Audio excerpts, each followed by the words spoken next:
Hey, good morning, and welcome to the show.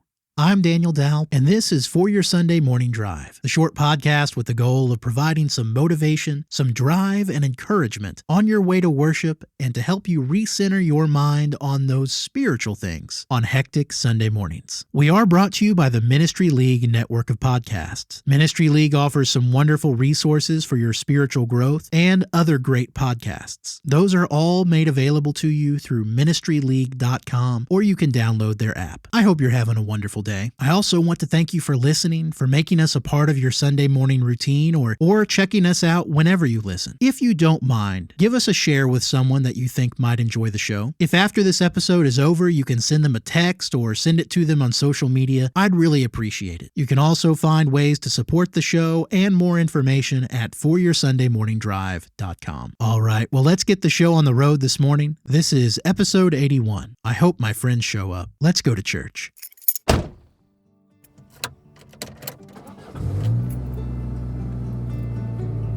Are we there yet?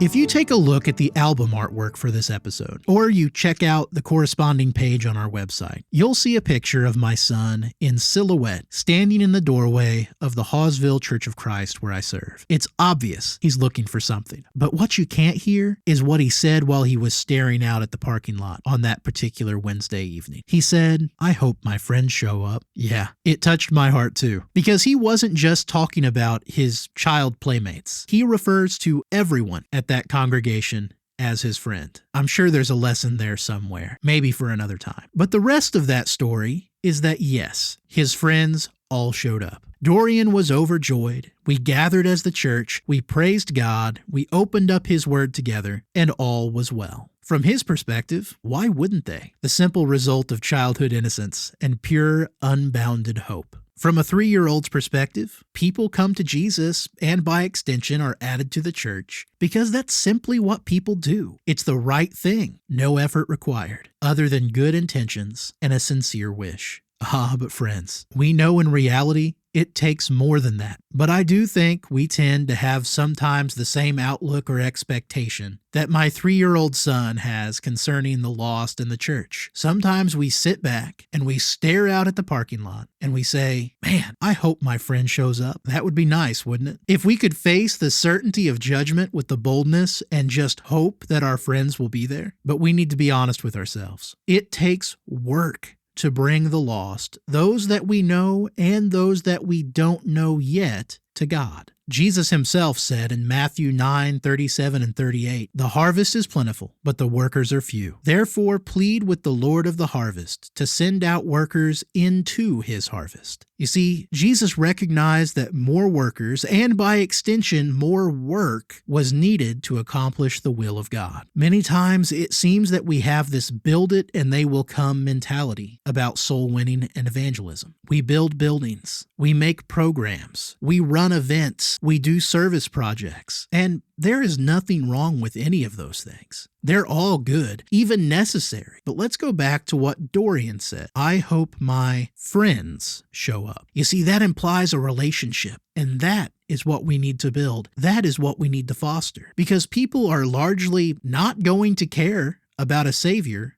whose people don't care about them. The moral of the story is we've got to put in the work, and don't grow weary in doing it. Galatians chapter 6, 9 and 10. "Let's not become discouraged in doing good, for in due time we will reap if we do not become weary. So then, while we have opportunity, let's do good to all people, especially those who are of the household of faith." Yes, we should want our friends to show up spiritually, both those who are saved and those who are lost. Yes, we should want them to know Jesus, but we can't just want it. Nothing removes our personal responsibility that we have to the lost. Not a program, not a hired evangelist, not a wish, not a hope. If you have a friend that you can't imagine not being in heaven with, let me encourage you to reach out to them this week. Invite them to assemble with the church. Maybe you just invite them to talk over a cup of coffee. Be planning for the future. Invite them to sit around your table at Thanksgiving. Grow those relationships, because showing up is great, but it's just a start. But it's the start of something purposeful and important.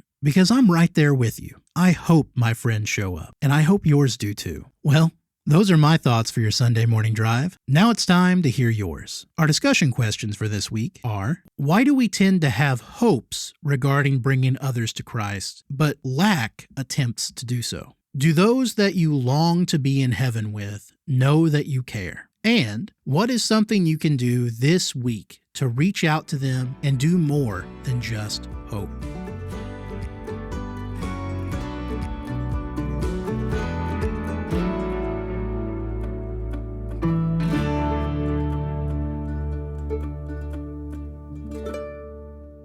We're here.